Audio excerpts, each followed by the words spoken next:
Hey there, everybody, and welcome to the Android Central Podcast. It is episode number 199. One to go, and it's going to be a big one. Stay tuned. We'll talk about that a little bit. For Friday, August 22nd, 2014. Welcome back. Welcome to the show. It's Friday. I'm in a good mood, by the way. I don't know how that happened. I'm sure we'll do something about that here pretty shortly. Oh, yeah. Yes, I'm Phil Nickinson, but you knew that already. If it is your first time here, and by the way, we had a lot of people last week say it was their first time listening, which is awesome. That gives me the warm fuzzies, and you guys know how much I hate that. Welcome. Thanks for listening. Thanks for giving us a few minutes out of your life. So we're going to talk about some Android stuff and maybe some other stuff, and we got a kick-ass contest. I know there are kids listening. Sorry. To announce. We'll announce at the end of the show. Don't let me forget, Jerry. Well, the pressure. Why does Jerry not have to let you forget? You know what else you guys forgot? Well, you didn't even notice. I noticed. The camera was stuck on me again. Jerry, say something. Does Jerry say something?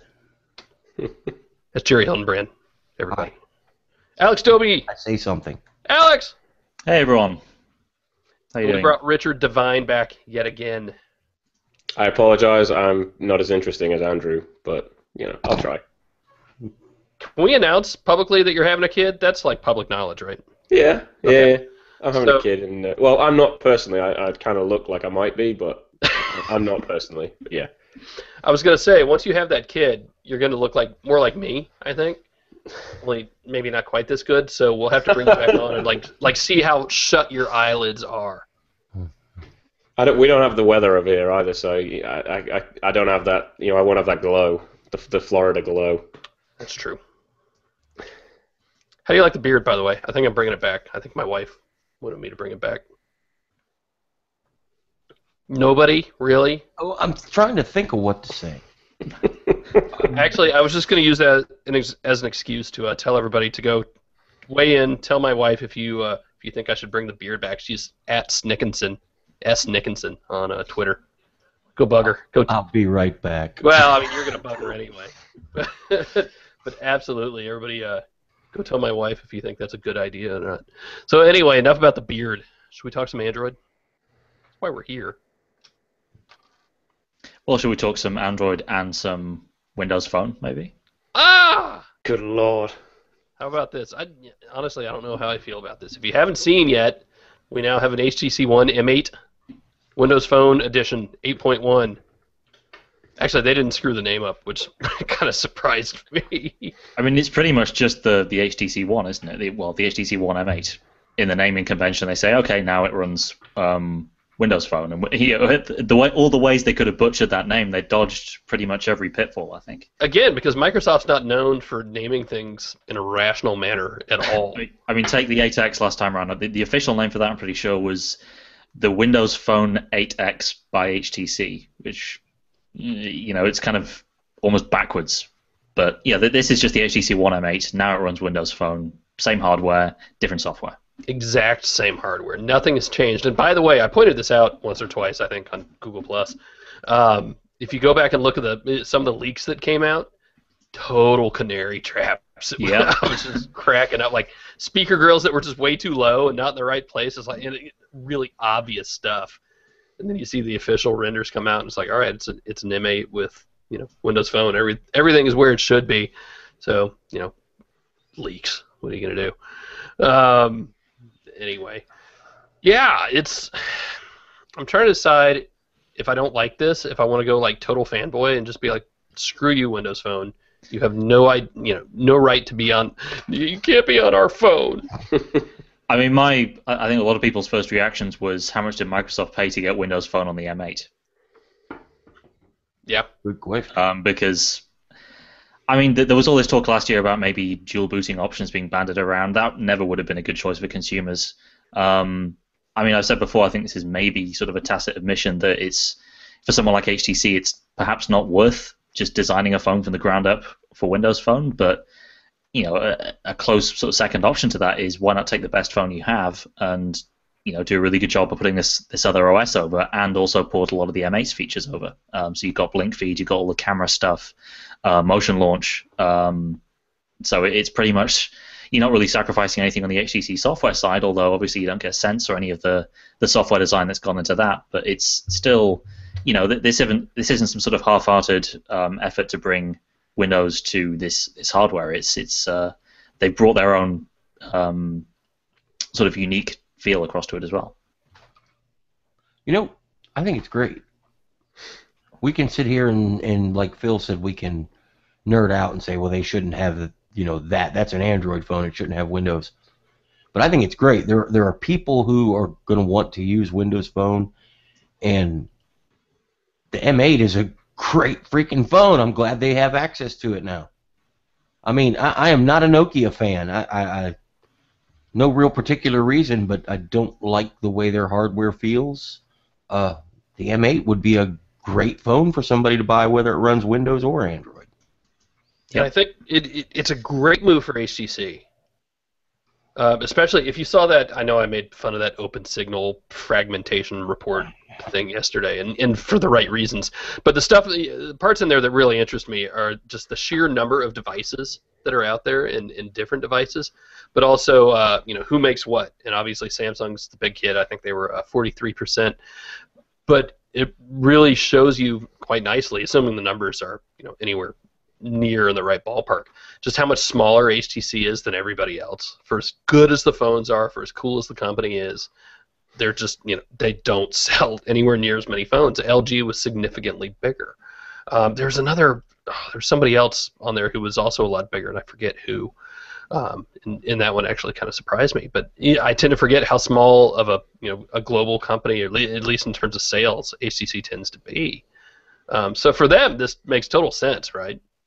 Yeah, and you've got to imagine that Windows Phone people are used to living within the Nokia ecosystem, but for them, they've got to want a bit of variety now and again. There are surely Windows Phone fans out there who want, not just to be stuck with whatever the current high-end Lumia is, to maybe have some choice and to go with a completely different design language, different features, and that's what HTC is bringing here. And having used a 930 recently as well, I would have to say that for those guys, they're really lucky, because that's not without issue. And in a lot of the parts of the world, be it especially on Verizon, they've got the icon, and you've now got this really nice looking alternative. And I mean, for HTC, does it matter as much which platform it sells on? As long as they're selling a HTC One, it's money in their pocket. So it's gonna be awesome. This is the second or third Windows Phone that has a high-end Snapdragon CPU, right? Mm-hmm. That I think is interesting too. As Windows gets more mature, they open up more services and more things are going on at the time. They're going to need phones like M8 or next year's model HTC One, or maybe Samsung to get in that have big specs. And this is a great introduction. What's going to happen when the M9, let's just call it that for the sake of argument, when that gets announced next spring and it's Android only at the time, and the Windows Phone people are rightfully, I think, just going to be like, why can't, all right, fine. We get it, but you teased us. Well, here's a possibility. How likely do you think it is that now that we've established this sort of duality between Android and Windows Phone with the M8, that maybe next time, the M9 launches, maybe you get a GP and maybe you also get a Windows Phone edition within a relatively short space of time? It depends on who's calling the shots, maybe. If it's the usual carrier thing, I give it 50-50, actually. I don't know if the carriers would want to do both at one time. I mean, hell, Verizon can't even get it right when they've got 8 months difference between the two. If you didn't see that, don't worry about it. I don't know. I'd give that 50-50. Either it happens or it doesn't. And I would lean on the shy side of that. It would not surprise me to see Android announcement, Windows Phone later again, if it happens again at all. Maybe with a shorter sort of runtime, trail time between the two, possibly. We'll see. I think that depends on how much involvement from Microsoft is there. If HTC is doing all the heavy lifting on the software side, I think we'll see Android first and Windows later.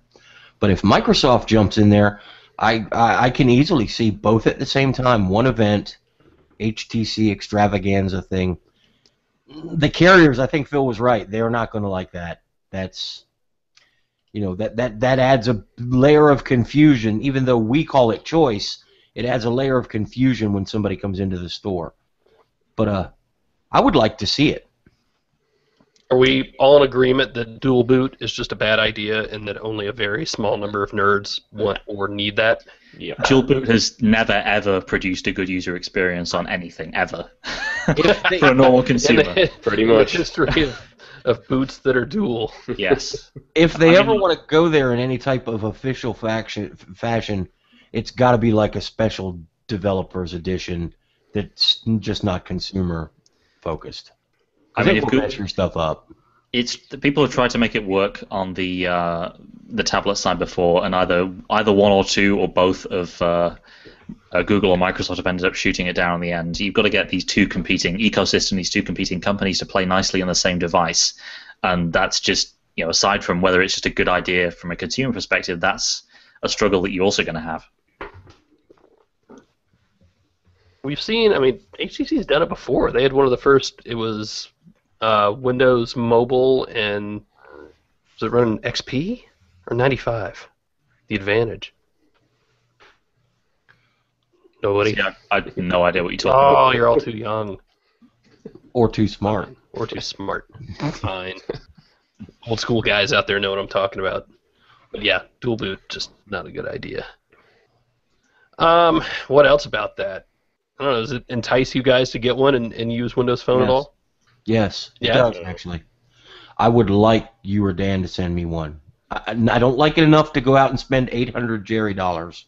But if you or Dan wanted somebody to send one to, I'd love to have a look at it. That's how much enticement there is, and I hate Windows stuff. What's the exchange rate on Jerry dollars these days?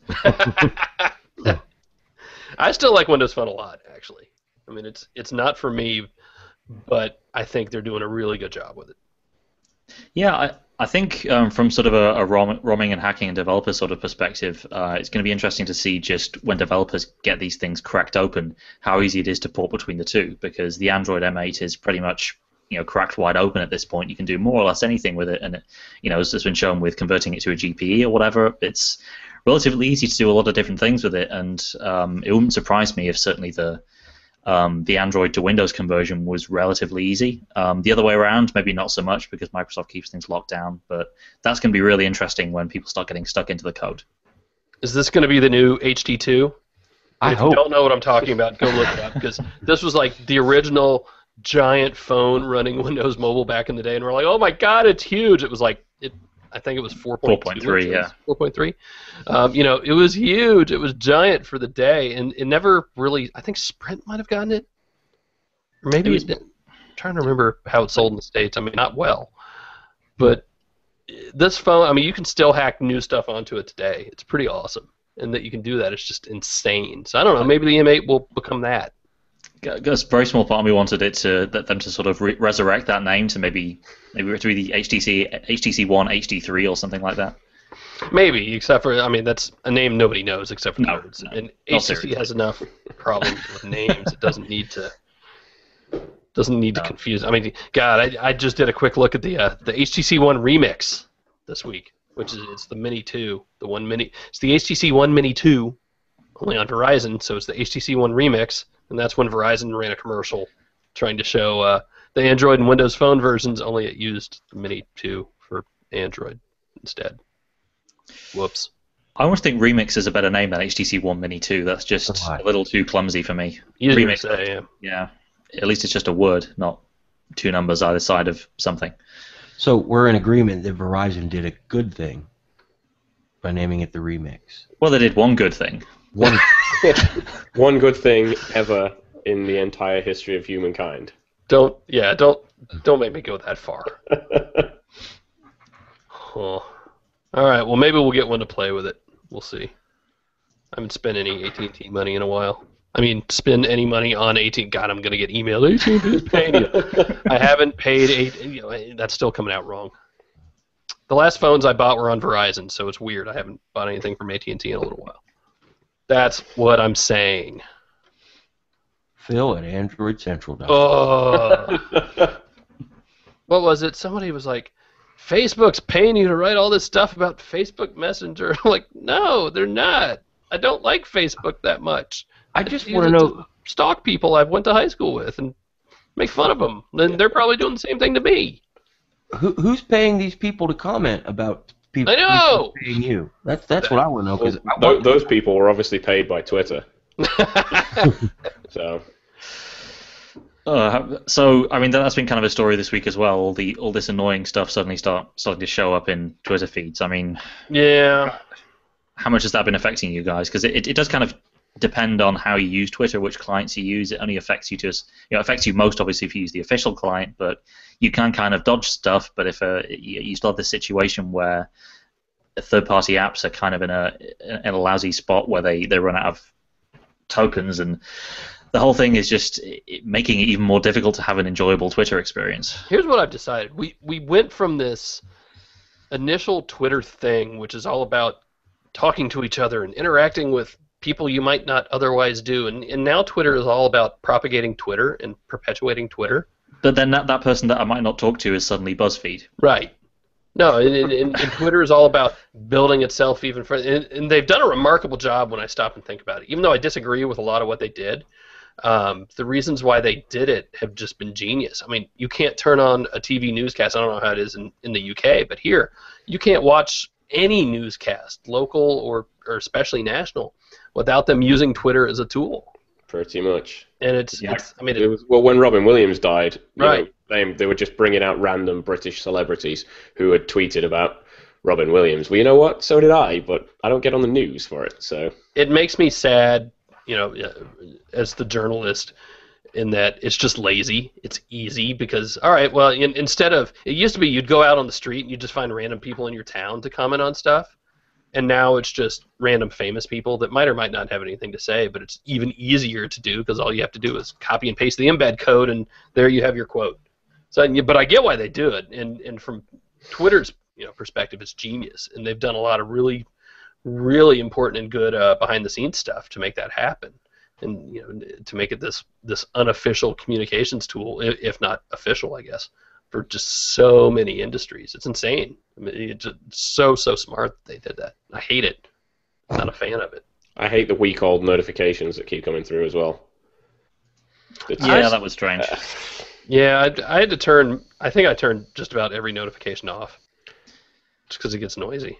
I mean, the worst thing is when you have that combined with a wearable, right? Because suddenly you have notifications going to your wrist that two people that you follow have favorited a tweet, and of all the useless things that you don't want bothering you on a wearable, that's pretty far up there. That said, I think it's perfectly fine to use Twitter to go bug my wife, S. Nickinson. Send her all the notifications. Hashtag Phil Beard. See, I'm sitting here complaining about it, telling people to go tweet S. Snickinson. Jerry needs to get back on Twitter so we can dump all this on him. I shouldn't give my wife a hard time. I don't know what she did to me this week. Bring Jerry back onto the Twitter beard chat. I don't want to talk about Twitter. Twitter bores me. You want to do some Q&A? I like the Q&A. Oh yeah, I forgot about the Q&A. Yeah. That's the one tab I don't have open. Hi, Q&A. It used to be the chat room, now it's the Q&A. Alex does love you, really. Hi, Q&A. Christian wants to know, do you guys still use your Android Wear watches daily? If so, have you seen a big difference in how you use your smartphones or how you handle notifications? Well, I got that right there still. Yep. Jerry and I were talking this week, and I was like, I might go back to the Pebble. It's still sitting here somewhere. I never left. Maybe I'm not going back to the Pebble. I'm not going to go that far. Yep. But because I use a Moto X as my phone, and I am into this habit of looking at what it's on the screen when it lights up and gives me a notification, I don't use Android Wear as much as a lot of other people would, unless I'm in the car when I shouldn't be using it. I keep going back there because when I sit in the car, if I don't shut notifications off, it never fails. I get a mile or two down the road, and my wrist vibrates, and I just got to know what it says. Yep. Even though I know it's a cat picture from Phil or something. I just have to look. So that's where it's made a change for me. It's a tweet from my wife. I think the problem is it becomes almost like a reflex, doesn't it? I think we found this at at CES, and we were all on the same Hangout. And whenever a message came in, it was almost like synchronized across all of us. We would all, all of our wrists were buzzing. We would all look at the message at the same Our time. entire table just lifted its wrist at once. And maybe it's difficult to get out of that habit when you're driving because that's just what you do when your wrist vibrates. Could be. I mean, I guess that's why it's so easy just to swipe down and turn notifications off. Maybe that's something we need to be more proactive in doing. I want it automatic when it sees you moving over X number of miles an hour. And then you have to turn it back on if you're the passenger. Because I forget to turn them off. They need to do something. I completely agree. It's just, and I don't want to go so far as to say they need to do something for the phone in general to shut off. Or at least, Moto Assist makes it optional, and it should be optional. Right. But I think it's a very important tool to have, and that's still one of the most important things I think that we can preach is put your damn phone down while you're driving. Especially, for me, I got, kids standing on the side of the road at 7 in the morning every day waiting to get on the bus. And the last thing I want to see is somebody not seeing the stop sign, or it drives me nuts seeing people look down. I'm looking at my phone. Oh, I'm driving. I'm looking. It kills me. So. But back to Android Wear. Yes. There's potential here. I just don't know if anybody has found it yet. But having something that can tell you anything that would happen on your phone or anything that you would see on your phone on your wrist, there's got to be one killer feature that somebody's going to come up with. And that's what I'm waiting for. That's why I won't go back to the Pebble. Maybe, but I think for the next, it looks like we're going to have some more watches soon. We got the Moto X coming up, rumors this week that maybe LG has something. There are other manufacturers involved with Android Wear that haven't yet shown what they're working on. Asus again, is rumored. So hopefully these new watches, if they arrive, are going to solve maybe not necessarily the software stuff, because the software is still very sort of nailed down by Google, and any big changes there maybe not coming until L. But on the hardware side, I think the big thing that we can do right now is just change the way these look. Have a smartwatch that you actually want to wear, that looks like a nice watch. It used to be with smartphones that a big compliment of a good-looking phone was that it looked and it felt like jewelry. A watch is jewelry. Like, that's the bare minimum that it needs to do. It needs to look like jewelry because that's what it is. And all of these smartwatches, I don't care which one you buy, they are a far cry from the niceness of a real timepiece. Yeah. They're millions of miles away, so there's a lot of room there where it can be improved. And just going off the two we have so far, it's basic smartphone design transplanted onto your wrist. It's obvious that the smartphone thinking has gone to the design of this. With the exception of the Moto 360, which they made a big deal out of saying we're just going to design a watch. With the other two, it's almost like it's kind of going back to designing this other product category and just shrinking it down, which is not the way to make a good-looking watch. That's the thing, and I'm going to bet that Phil agrees with me because he's held one. People are expecting too much from the Moto 360. When you put it on, it's a big, round smartphone strapped to your wrist. It's not magic, and I worry. You look at all these watch face contests. Motorola just announced their winner, and you look at it, and it's very pretty. It's not going to work. The face just is not that big. The icon, you see like the little tiny Gmail icon. It's going to be like 4 pixels across. It's going to be tiny. That's not going to work. But at the same time, we can all agree that the 360 looks so much better than the other two. Oh yeah, absolutely. It's a big step forward, even if we're not quite to the point of having a smartwatch that looks like a really nice timepiece. Right. I just worry every time I see somebody, take my money now. Like, you better look at that thing before you just throw your money at it, because it's not magic. It's still and it's maybe more version 1. It's maybe more a result of just the general apathy around the current two watches than people thinking that Motorola is somehow going to magically make a better watch. They may well make a better watch, but they'll make a better watch because they designed it better. Yep. We're kind of repeating what we've been saying for weeks. Yep. We'll find out in a couple, I guess. Do you think they're going to release it on the 4th? Like we'll be able to buy it? No comment. I'm nodding. I wasn't watching. If I say something, it's going to be wrong. So I'm just not saying it. I think it'll be days. It'll be days, not weeks. Okay. That's my prediction. You know, I'm looking forward to seeing what Fossil comes up with. Yep. Fossils, they don't make $1 million watches, but they make really nice-looking fashion watches.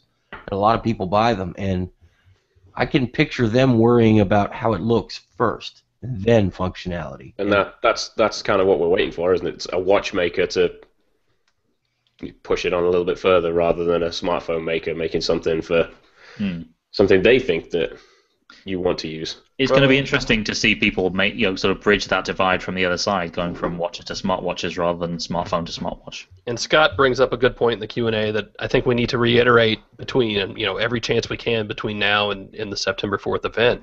He asked, do you expect any significant additional features will be added to Android Wear with the update to Android L? Yes. Oh, I'm sure. Absolutely.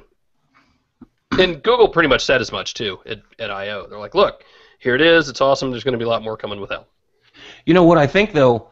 I think it's going to be behind-the-scenes features. When your watch upgrades to Android L, you're not going to see any difference. But the people developing apps will have so much more to work with that a week later you'll start to see all kinds of differences. Yeah, I mean, think of all the APIs that are coming into L. And we're seeing a little bit of it now with the Google Fit preview, that sort of thing. So it's a big deal. Whether it's important to you, that's another question. So, that's a good question, too. It's a very good question. There are people still very happy with Jelly Bean and the way it works with the SD card and have went back on purpose. So we're not all the same. Anthony wants to know, are you able to receive images on the watch from Hangouts? Yes, and they're tiny. Let me see if I can pull one up here. There's one. That's neat. Yeah. I They're never very paid small. any attention. And depending on how big it is, it might not crop, but just show you part of the picture. So sometimes it works, sometimes it doesn't. In this case, that was a picture of Jerry's terminal. He was messing around on something. So I could tell it was a terminal, but I couldn't read any of it on the watch.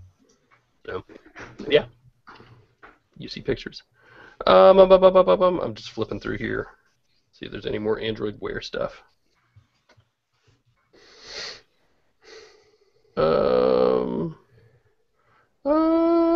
Nope, one more. Do you think the Moto 360 will be worth getting into Android Wear devices when it comes out? Yes, I do. I think it's that nice. I think these are worth getting into Android Wear. Yeah, especially right now you've got a $200 investment. That's a lot of money. But as the next generation comes out, these watches are going to go down in price. And when you can get in for $129 or so, jump in and have a lot of fun with it. You'll spend $129 in a weekend going to see movies or goofing around. So don't be afraid, to try it. And if the rumors are true about what Asus is doing, it might be around that sort of price point anyway. So, and we're going to see them on September 3rd as well, and it looks like they're going to have a watch. So, well, I mean, they flat out said, "Hey, look, here's a watch." Yeah, if you show a picture of a watch in your invitation, you better have one. Yeah. All right, well, before we move on, it is time to talk about lynda.com. Jerry. Phil? Have you learned this week? Lynda.com is an easy and affordable way to help you learn. You can stream thousands of courses. They're talking 100,000 videos now, Jerry. Cool, I believe it. For $25 a month, which is pretty awesome. Here's how often we use this. I had to learn like one little thing in Adobe Premiere this week because I was doing something with a video, and I was like, how do I do that? Search in Lynda, it's right there. Like 10 minutes later, I'm on my way. How perfect is that? And Photoshop, same thing. Did you notice that while you find exactly what you're looking for, you also see 3 or 4 other things that you'll want to learn? That, to me, is pretty cool. It's like a little bit of discovery there, too, and I've got all kind of stuff bookmarked. If you're looking into getting into Android development, there's a whole bunch of stuff there, including with the new Android Studio, which I know developers are gritting their teeth a little bit, so if you need a little help with that, lynda.com, lynda.com, and we got a nice deal going with them. Use lynda.com/Android Central, and you can get a free 7-day trial. That's all the courses. Check them out at your leisure for a whole week. lynda.com/Android Central. Woohoo! What's next? I want to talk about Uber for a second. Because I know people are kind of back and forth on this whole, not ride sharing, but Uber and Lyft versus traditional cabs. I have absolutely no problem with cabs. A lot of the times, I think cabs are easier than car services. Whether they're cheaper or not just kind of depends. Whether you think a car service is that much nicer than a cab, it's hit and miss. I'm fine doing either one, but this new thing, Uber has coughed up an API, something that it's code that other apps and developers can use to tie into Uber. So, say United Airlines is one of the first partners, and you've got the United app, and you say, all right, I'm going to Chicago. When I get to Chicago, have a car ready for me, and just all right there in one app. That's awesome. I will use the hell out of that if I flew United. Delta, do this. There was somebody else who was doing it. Expensify, which I use to keep track of expenses all the time I'm traveling. It's going to use it as well, and I forget some of the other services that are tying it in. Do you guys see this? I mean, this is, I hate to say the future, it's so cliche, but these sorts of service APIs, is that really going to be the future, especially with, look at something like Google Now? I hope not. Why? Special case, but if I hit the button and bring an Uber car, they say, oh, I can't fit your wheelchair, sorry, and they drive off. There are no options involved there. That's not fair to the driver. That's not fair to the consumer. And that can't be the only case where you put a driver and a user in a position where it just doesn't work. I understand they want things to be very simple, push a button, get a car, but they have to think about some of these situations before they get too big. I think the thing I like about it the most is the fact that you don't, like, the advantage over like our black cabs in London is that you can pay with your phone. So you link up your Google Wallet account, boom, and I don't have to worry about digging around if I'm traveling. I don't have to worry about going in, getting a credit card out, or some cars, private hire cabs, they don't take credit card, they just take cash, and it's one of those kind of war on convenience things. How much are we willing to sacrifice for the convenience? And like you said with the airlines, I use British Airways a lot. So if British Airways put this in, manage every single flight through my phone. So boom, boom, boom, just line it all up, and it's there. I get obviously what Jerry's saying. It's there are going to be cases where it's not going to suit you, but I mean for those of us who are just convenience, it's gonna be good to use, providing it works. The other thing I like is that, especially with the Ubers, I can easily flip back and forth between, because I have my credit cards in my Google Wallet account, and I've got a company credit card in there, because when we're buying Nexus devices to give away and stuff like that, just real easy to do. And in the Uber app, I can flip back and forth. So if I'm on a business trip, I can make the company pay for it. If I'm there for me, I can pay for it. It's real simple. I don't know. I'm excited about this idea. I just don't want to see them lose focus and think, okay, we're done. Now let's integrate ourselves with airline applications, or like you said, Google Now. I would love to see these kind of options in Google Now especially, but I need these options to work for me, and I know I'm not alone. No, that's a fair worry. Alex, you've been quiet. Yeah, I mean, it's, like I said, it's a balance between convenience and just being able to make sure a good level of service is maintained, right? And that's been, kind of a problem with Uber as it's grown. It's sort of slowly spreading outwards. I'm kind of a little more relaxed about it, I think. Opening stuff up to third-party applications is generally, for most kinds of services that we've seen, proved to be a good thing. Just through giving consumers more choice. I think I'm willing to wait and see what happens, though. Be honest, Alex. You just go see Q and Moneypenny, and they just give you a call.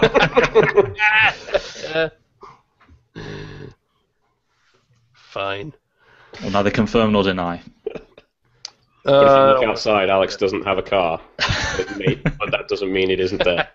He hits a button on his phone, and a black helicopter lands. Man, I wish. That's like the biggest disappointment when I come home is you go from a place like San Francisco or New York where you can walk everywhere. I was in Austin a few weeks ago, and once we were there, we walked a lot. And I get home here to Pensacola, and it's just back in the car. And it's too damn hot right now, but still, it's just, I like being able to walk. It's cool.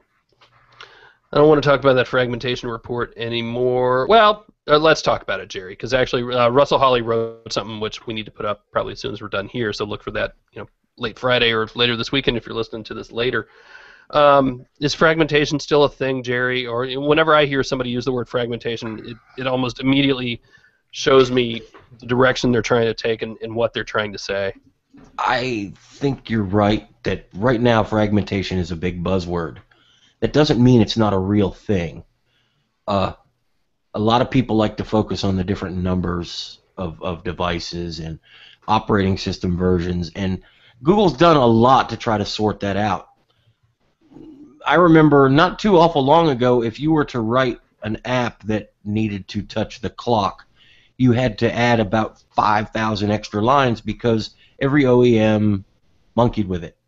And if you wrote an app that worked on a Nexus, it didn't work on anything else. If you wrote an app that worked for Samsung, it didn't work on HTC because all these companies had changed it. That's gone.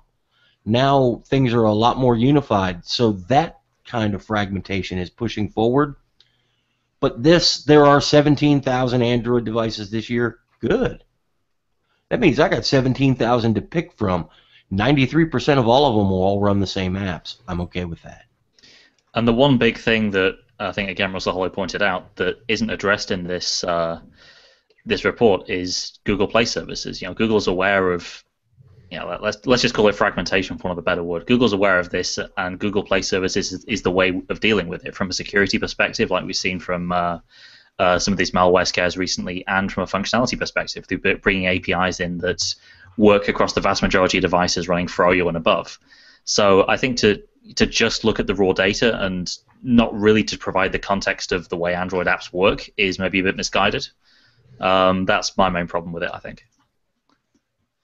My biggest problem with that whole report is the Samsung Galaxy S3. They treated every SKU as a different device. Yeah, I saw they that. didn't treat all the SKUs of the iPhone 5 as different devices. That's a bit ridiculous, and it makes me feel that you have an agenda, even if you don't. And that they kind of have an agenda but don't necessarily know what it is? Yeah. Or even know what it should be if you're gonna properly have an agenda in that respect. Like if fragmentation really is a problem, fine, let's talk about it, let's address it. But I think we're having such a hard time defining what that is, and even then, it's in. I haven't read Russell's piece yet, but he and I were talking about it yesterday. A lot of it depends on what Google is folding under. What is an Android device? Is it only a device with Google services? Is it only something that has the Play services framework? I don't know. What do they consider to be a part of this 93% of devices that are on the current versions? I don't know. I mean, there's a lot going on there. Whenever somebody says it's a problem, well, tell me what that problem really is, because developers have, not hands down, but really good developers will tell you, no, it's not that big a deal anymore. And the thing is they can have 3-hour keynote speeches and still not cover everything about this and get everybody to understand. You can't write a blog post that definitively answers any of these questions. And nor can you give any solution to this, right? We've been over this before in editorials. This is always going to be the way Android works because it's built into the way, just the way Android is constructed. You can't have market share that's as vast as Android's without freedom to customize, and that freedom to customize means freedom to not update. And it's the way you should want it to work. That OnePlus, that's the reason you can have that is because of the way Android works. Your Note 3, Note 4 is coming up. That's because of the way Android is. If you want to change it and lock everything down, I saw comments that they need to make Android on phones more like Android Wear. No, you don't want that. Then you get a Nexus 6, and that's your only choice. That's not what we want. Yeah, I mean, I kind of addressed this a few months back when we were talking about the direction Google's taking with locking down Wear, locking down Android TV.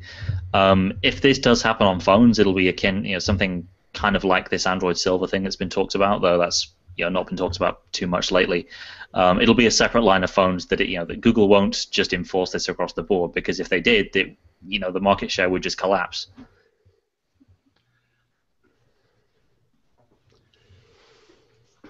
And that's all Alex has to say about that. Pretty much. Well, there's nothing. Surprised he didn't just hit the mic and just. Yeah, you should have dropped the mic and walked off. And of course, things like Android Wear and Android TV, you potentially want a more consistent experience than, personally speaking, I'm not so sure I'd want TouchWiz TV. I'm pretty sure that already exists in some form. It absolutely does. So the And it's not in my living room. The Samsung Home Sync, is that what it's called? Yep. I don't know. Options. Yeah, it just, whenever somebody says that, I mean, my question is, so what? Because I've got a lot of phones here on a lot of different versions on a lot of different carriers, and they all pretty much do the same thing. Now, the oldest phone I'm using at this point is the Nexus 5, I think. As you go back past that, at what point does it start to fall off? I think, GS4, M7, you're probably still okay. When we were talking about Photosphere when it got released for the iPhone last week, if you have anything the Nexus S or newer, you can run all these apps. That's what, 3 years ago? Yeah. If you haven't upgraded your phone in 3 years, you may have a very good reason, but you can't expect the world to stop for you. And the report says, now there's sensor fragmentation. No, there's just new stuff. I mean, are you supposed to keep on the same hardware from 3 years ago? Apple doesn't do that. Samsung, nobody does that. Nope. Let's just go back to using a Nokia 3310 and I've done with it. There are a number of reasons why you don't have Touch ID on the iPhone 4. Because, A, you can't go back and retrofit this stuff very easily. B, the processor's a big chunk of that. And sensor fragmentation is the reason you don't have it on the iPhone 4. Right. I mean, it's... If you want to use that type of hype, it has to apply across the board. Right. So, anyway, that's me not talking about the OpenSignal report. Well, they're great guys, and we're not trying to rag them. No. And I think OpenSignal, is a service. If you've never used OpenSignal, what's another one? Root Wireless? What's the one I'm thinking of? Rootmetrics. Yeah. I'm forgetting the name. I'm sorry. But yeah, really cool stuff. You stick it on your phone, drive around. It shows you what the signal is, where you are, and where other people are near you, and it's really cool. Really handy service. So by all means, try it out. But yeah, just the report was forced. And I can promise, if any of us tried to write up something about a report and fragmentation, we would have people questioning everything we said too. They did not. I don't think they tried to. I don't think they were trying to mislead anybody. Right. It was forced. There's a reason why we don't write reports like that, and that's one of them. So anyway, I'm still not talking about it. I do want to talk for a minute about LG announced a couple low-end phones the other night, and they're not, or the other day, I guess, in Asia. The LG El Fino and El Bello, which Italian names for Korean phones is kind of interesting. The Fino is 4.5 inches, the Bello is 5 inches, same sort of design as the G3. These are 3G only devices, though, and they are targeted for, Latin America, Europe, Asia, and the CIS, or CIS. Sorry if I get in trouble for saying the sometimes. Emerging markets and teens, really, is what these are for. I was kind of looking at them like you look at the Moto G and Moto E here in the States, and wondering why or if LG should do that sort of thing here. Somehow do fulfillment in the U.S. and get us some $79, $149, whatever dollar phones here. I know why LG's doing what they're doing, but if anybody were to ask me, if somebody from Belize or something said, I need an inexpensive smartphone, wait for Android One. That's true. Wait for the consistent experience that you probably will want at the right price. And I'm not knocking LG for trying. It's like Samsung. Do as much as you can afford to do, because once in a while you're going to hit something great and everybody loves it. I think it's a lot interesting. nicer. That one. I was going to say it's interesting to see they brought the look, wholesale the look of the G3 over. Obviously it's cheaper, the bezels are a bit bigger, but you still have the buttons on the back. That's a big feature. LG's actually bringing the UI of this thing of the G3 to a bunch of other devices, as well as these two new entry-level things that are launching this week. So, really getting behind this new design language. Good. And there's so much of an improvement on the previous L. Like the last bunch of L range, they were just these little boxy phones, and I mean we saw some new ones at Mobile World Congress in February. And they all looked like a Galaxy S2, didn't they? Yeah, but they kind of brought you could see that LG had started to bring some of the I think they brought Not Code and a few of the bits and pieces from the G Pro 2 to the cheaper phones, and so it's good to see them sort of start uniting behind like what they're putting on the premium stuff. But like Jerry says, some of the markets you're going to probably get a better experience down the line with Android One at potentially even a cheaper price than LG's offering as well. And that's the problem for anyone selling a cheap Android phone. It used to be Motorola, the Moto G and the Moto E were the two phones that would basically kill any, crappy $100 Android phone that was running Ice Cream Sandwich or whatever. Now in emerging markets, you're going to have that, and you're going to have Android One, and that's a big squeeze at the low end for companies like LG and Samsung. Trying to make any kind of money on budget handsets. But now Andrew's not here, so the four of us. Back buttons on those phones is awesome. Who doesn't want back buttons on every freaking phone from now on? Yep. Yes. Andrew's just weird, I think. What else? I tell you what. Let us talk about NatureBox, because I'm kind of hitting that point of the day, Jerry, where I'm a little hungry. And if you take a look at me, I should probably eat something that's a little better for me. And that's where NatureBox comes in.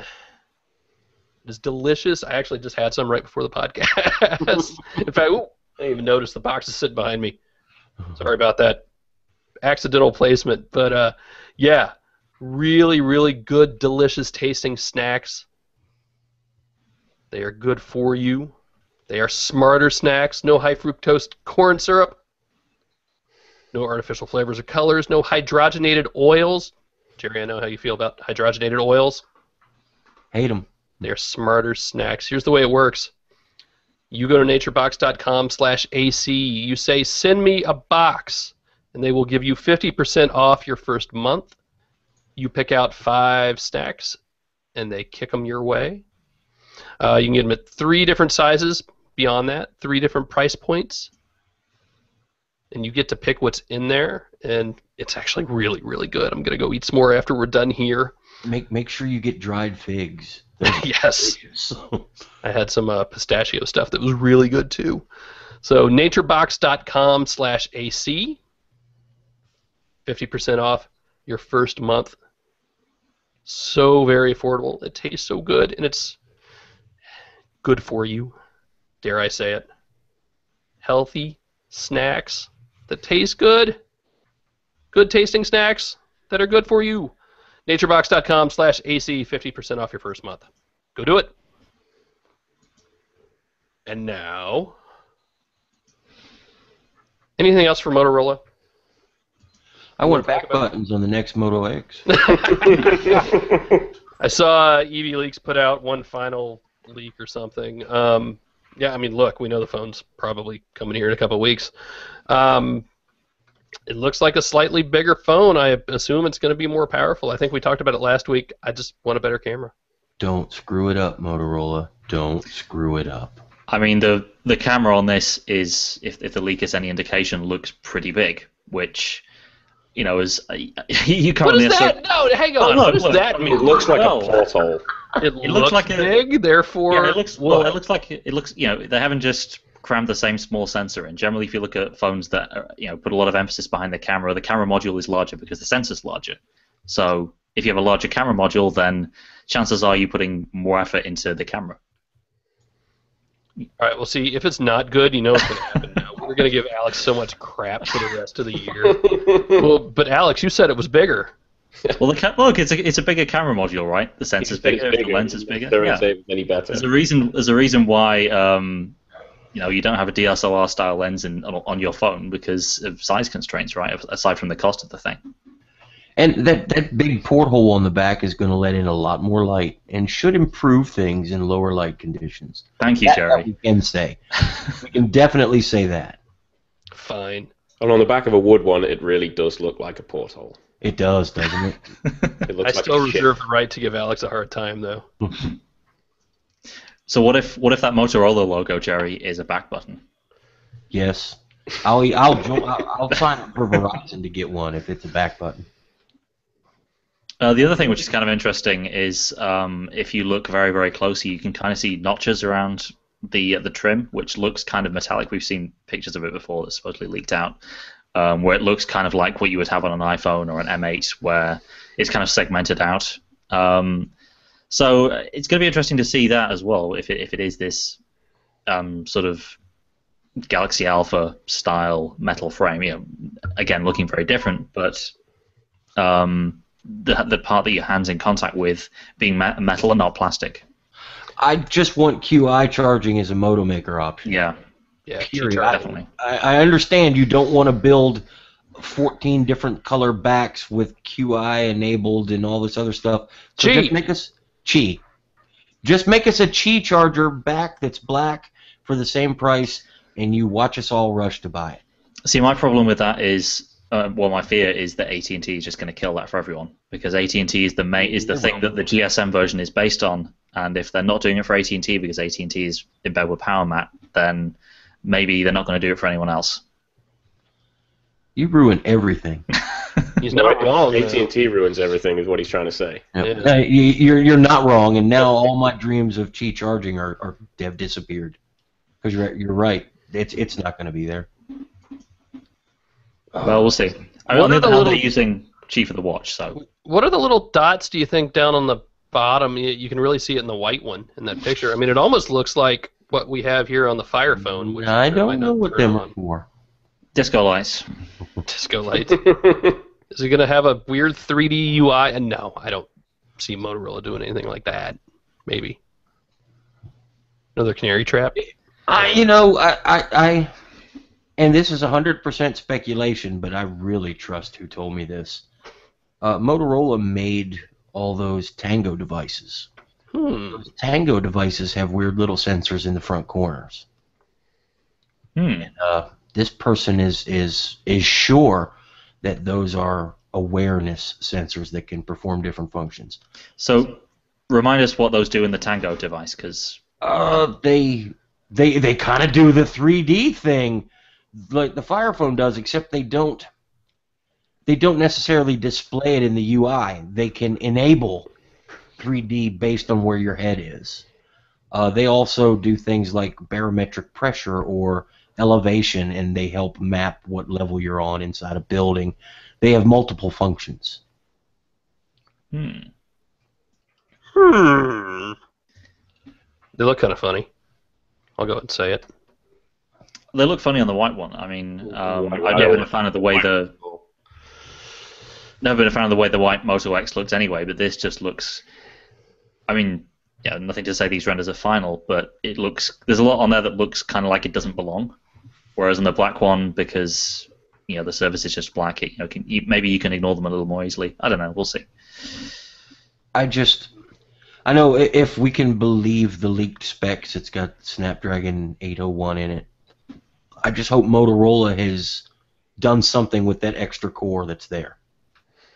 It took Google long enough to do anything with it, and started out as health, apps, which are great.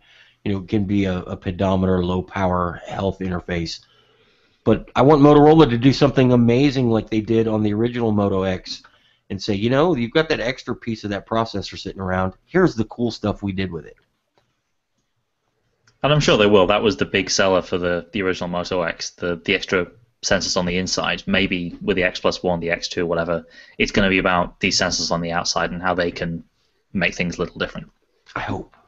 I said it before, and I'll say it again. I think they're going to surprise us. what I think. Yep.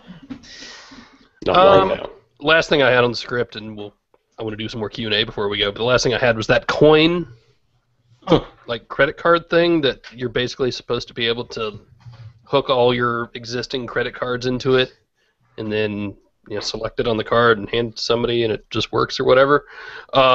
Sort of available soon, but sort of not. If they're calling you a backer, I can't remember if it was like a pre-order or if you did it as sort of a Kickstarter type thing. I remember you paid coin directly, or more directly than you do like a Kickstarter type thing. But yeah, so you had to claim your account or choose to gift it, and then when the app is available, and the iOS app will be available on the 27th or 28th, Android not till September 25th. Then you'll have to choose if you want to be a beta tester, at which point you get 85% guaranteed, not functionality, but it's guaranteed to work at 85% of places, basically. Wait. What? You can sign up to be a beta tester with something that controls your money? Yeah. And the feature where it'll freak out or shut down, I forget exactly what it does, if you accidentally leave it somewhere, that won't be working. If you want that stuff, if you want it to supposedly work everywhere, 100% of places, you'll have to wait till next spring. And it'll cost a little more money then. Yeah, I'm less concerned about the extra $20 or whatever you have to pay. But it's just like, ooh, no. And I'm all for the idea, but credit cards are such a touchy thing here right now, especially in the U.S. because we don't have chip and pin, and yeah, we're all shaking our heads. You know what works 100% of the time? Your existing Cash. credit cards. There was no way, even if I had this thing like next week, no way I would have it in my wallet and leave everything else at home. Because I can just see somebody, doing it with this Google Wallet card too, that I still have never used. And that's the main selling point of it, isn't it? Right, that you don't have to carry your existing stuff around with you. Right, but I mean, all it takes is, especially here in the States, because it's not in Europe, other places, they walk up to you with these little handheld things, and then you run the card, or they run it right there in front of you. But here in the States, you hand your card and they disappear, which is crazy. But I can just see them saying, "I don't know what this is. I'm not using it." I can see Phil calling me in the middle of the night. Jerry, I need you to send me $250 into my Google Wallet card. Please help. Yeah, I'm stuck. I don't have high hopes for this. You guys? It's the minute you said beta. This is your money. This is tied to your accounts. Probably tied into your bank account with a cash card somewhere. Don't do that, people. Beta test Action Launcher and fun stuff like that, but not your money. Let Phil beta test it. I don't think I'm gonna. No. I don't think I can, in good conscience.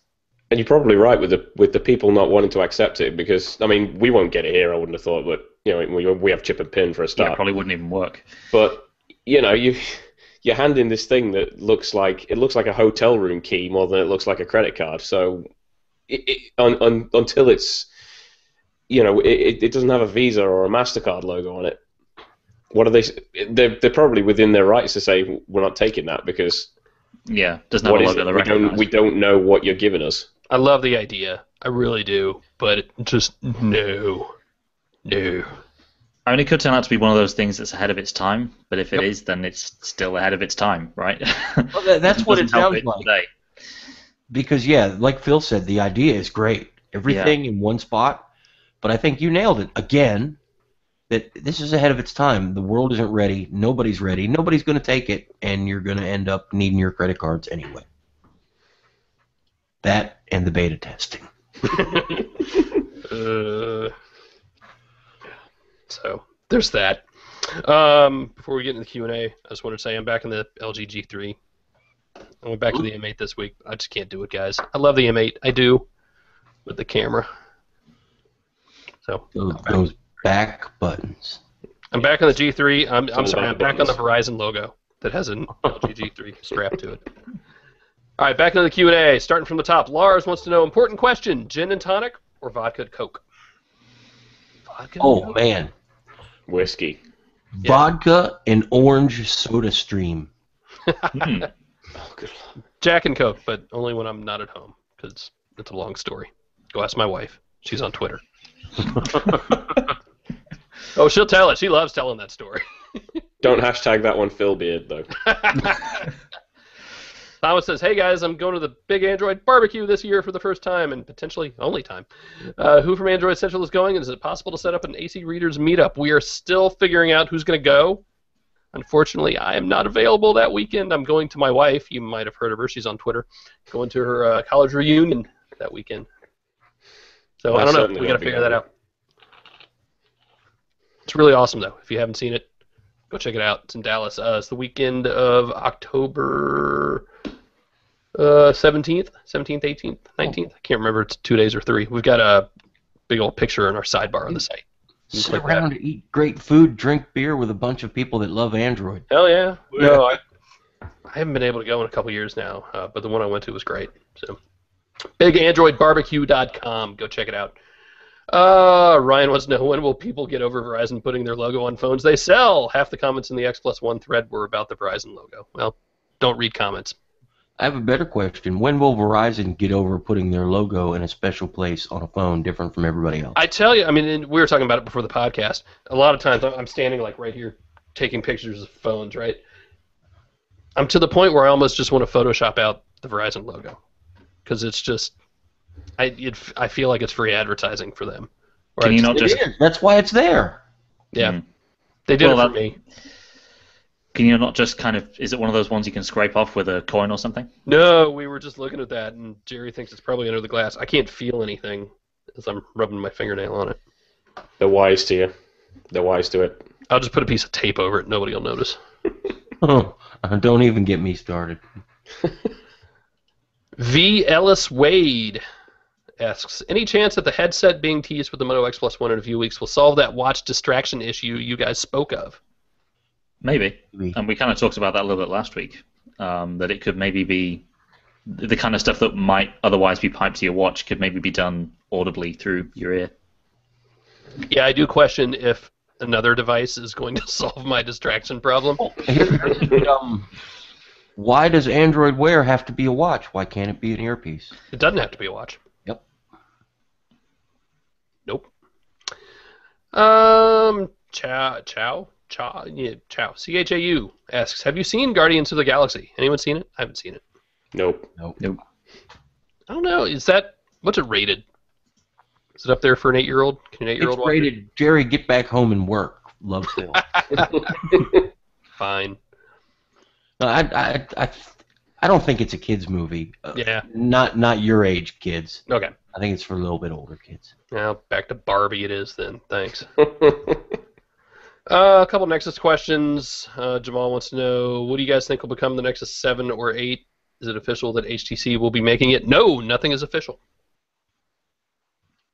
Well, nothing's official, but... Nothing is official. Nothing is official. Yeah. Anthony says the next Nexus most likely will be announced in the next 10 weeks, and so far Google has kept a tight lid on it. Tell us what you know, pretty please. I know nothing. And you know what? I kind of like it that way a little bit. I like being surprised.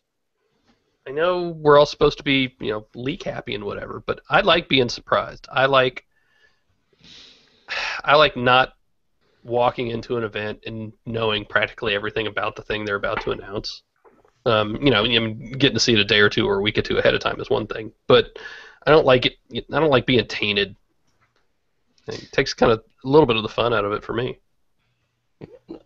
I know enough on the technical side to be prepared for when it comes. Well, look, and there's a lot that you can kind of just predict. I mean, right. Look where processors are. Look at the chipsets that are, if not out right now, almost out. We know 64 bits in the relative future, so we can,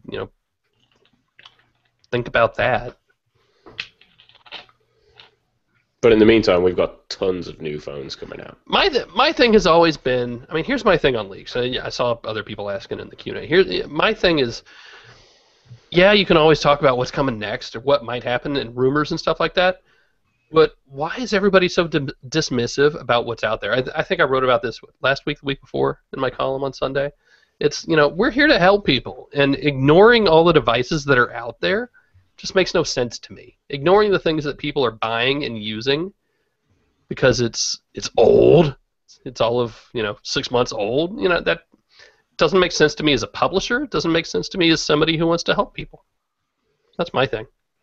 That said, if you have the new Nexus and want to send us pictures, Bill at AndroidCentral.com. I'll take a look. You remember the Google video from last year when we were around the bar in Berlin? Yeah. Trying to figure out what it was. That was right about a year ago. I was sitting in the airport in Paris. Oh, God. What's this? When does Android L release? Will it be released for my Galaxy S4 and my Nexus 7 2013? Nexus 7, yeah. Jerry, what was your guess on the GS4, or did you? I don't know officially what I wrote. My gut call is yes for the S4. I mean, Sure that's what I wrote too. There's no technical reason why the S4 can't run L. And Samsung can put L on there, and the few maintenance release bumps for it, and then be done. And the S4 is out to pasture. By that time, it'll be 2 years old. Here's a good question. Mark says, any idea when Android TV might be launched? And I say it's a good question because you think it'll be ready? I mean, assume Nexus time is, if they do another one, which probably, I'll go and say probably. I'm expecting something this year. Assuming it's in the usual time frame, late October, early November sometime, maybe even a little bit later. Do you think they will do, because, I mean, Android TV is a thing, do you think we will have actual consumer production hardware that we can buy at the same time?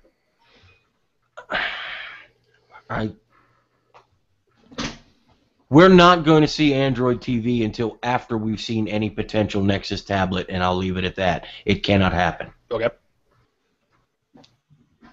Could it be like 5 minutes later? Sure, it could be 5 minutes later. But we have to see the one before we can see the other. And when it's released, you'll know exactly why. Gotcha. And more than anything, I think getting this stuff to more people is going to involve getting it built into TVs, and that's probably not going to happen until CES at the earliest. Well, and it also makes sense if you're going to launch something like that, you launch it with L. Yes. I mean, just from a straight upgrade standpoint. Like, why would you launch that? And then these little watches are one thing, and there aren't probably that many of them floating around out there. But when you build a product that I can potentially go into Best Buy and say, oh, my oldest kid would love this for Christmas in his bedroom, and it's only $199 or whatever it's going to be, you have to make sure that's ready for the consumer. That there is potential here, and we've said that every time they do something new with the television. But there really is potential here. And Google may get lucky and tap into it, and it may end up being like the Chromecast where everybody wants one. And if so, it can't be crap. It has to be something good. So you need to wait for the proper hardware and software before you launch it. Todd wants to know, will Alex join the bearded men of genius and win? And props to Todd for remembering that podcast title. You know, we need a Kickstarter to raise to get Alex to grow a beard. We're going to be like 2 months down the road and be like, Alex, when are you growing the beard? He's like, what? I have been. I should go and eat for beard, maybe. Yeah. Meanwhile, Richard's going to be like, I have to change the diaper. Pretty much. Pretty much. He has no idea. I mean, a good friend of mine just had a kid, too, so I've been giving a lot of people crap about that. It's like, you have no idea. The only man looking forward to CES because it will involve more sleep than I'll get at home. Henry wants to know, have you seen much more of a battery increase with the latest Fire Phone update, Phil? For, the one other person who cares. Be honest. Honestly, I have seen the exact same battery life, which has been in the off position on my desk. Completely discharged. I didn't even bother turning it off. I just let it die. Sorry. I don't know if it's a good phone. I don't think there's anything inherently evil about it. Here it is. It's a cool little phone. Yeah, it but really not is. for that price. Amazon sell them for $99 unlocked, and you'll sell millions of them. Jerry and I were talking when both of us had one. Do you still have that, Jerry? Did you? Yeah, I have not yet heard where to send it because I need to send it back. And we were talking, like, he and I are looking at this thing at the exact same time. It's like, oh my God, we could write so much stuff about this, and just a lot of it's actually really interesting, but nobody's gonna have this phone. It's. I mean, again, speaking as a publisher, it's just not worth our time to do it. And I feel a little bad about that because there's a lot of really cool stuff here. There's a lot of really like. But the fact is if you come to Android Central, before you should buy that phone, you either buy Nexus or if you're on Verizon, buy Moto X. Yeah. Those are much better phones that are going to save you a lot of money. That's the problem. So that's that. Could Jerry? Here's a good one. I have no idea the answer. Could Jerry shed some light on why apps need to be updated or converted to work with art? Actually, I can't answer this one, but I want to hear Jerry's answer first. One example being the Expose module. Art. Number one, art is in flux. What art was at the beginning is not what art is now. Art takes the data of an app that's built before it runs, and it builds an executable file that can run easily without having to reference other dependencies in the code. I'm probably saying this wrong, but I'm trying to make it a little more user-friendly. Dalvik did that while the app was running. Art does it before the app is running. The executable file it builds needs to have the right information because the interpreter, which is Art, used to be Dalvik, or the virtual machine, whichever you want to call it, is no longer going back and referencing what's in the code and building it just in time. It's pre-building it. So you have to... This is all done on the developer side. When you're building your app, when you're compiling your app, you have to make sure your app knows, all right, this needs put into an executable file that the virtual machine can read and run my app well. Did that make any sense? I was just going to say the first part of what you said, and that the art we're going to get in L is different than art as you know it now, and the art we get will run Dalvik apps just fine, so you shouldn't have to change your app, actually. Wait, they never said it will run them just fine. Well, they just said it will run them. I'm pretty sure it's not going to run them very well. Okay. You know, that's just me guessing.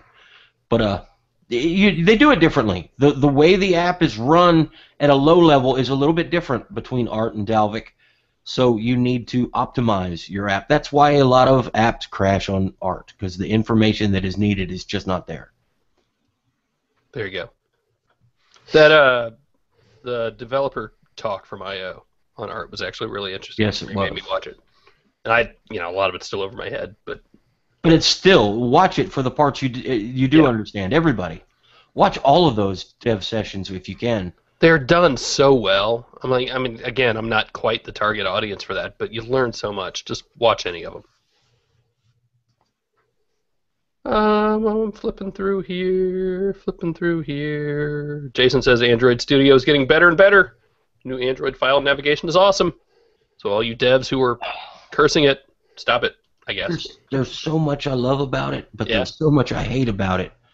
And I'm just glad that I don't do development work for a living anymore, because I would just be ripping my hair out. Our app dev Neil switched over from Eclipse, and actually he took it like a little challenge. He's like, all right, I'm going to give myself a couple days to do this, because obviously it's where Google's going, and he was gritting his teeth a little bit, and I think I heard him cursing a little bit.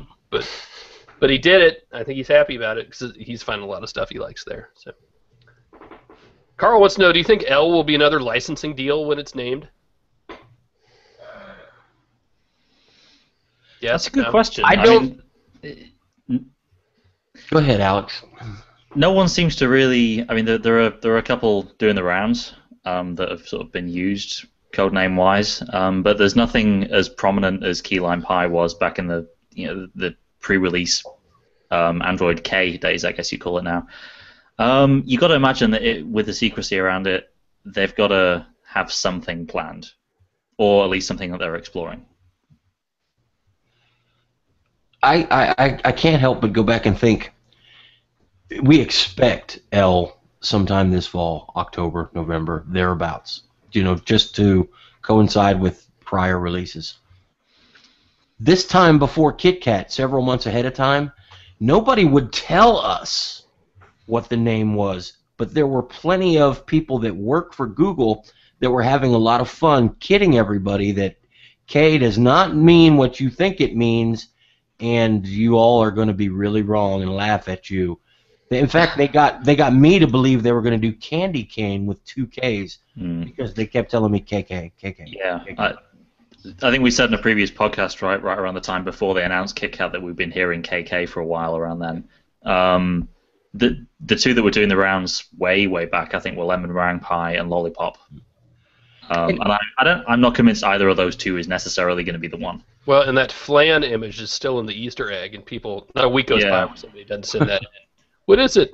It's flan. If the guys that write Android love to have a lot of fun, and I think if there was something special going on, they would be teasing people about we know something you don't, and then having an inside joke because they just like to have fun. And I haven't seen that yet.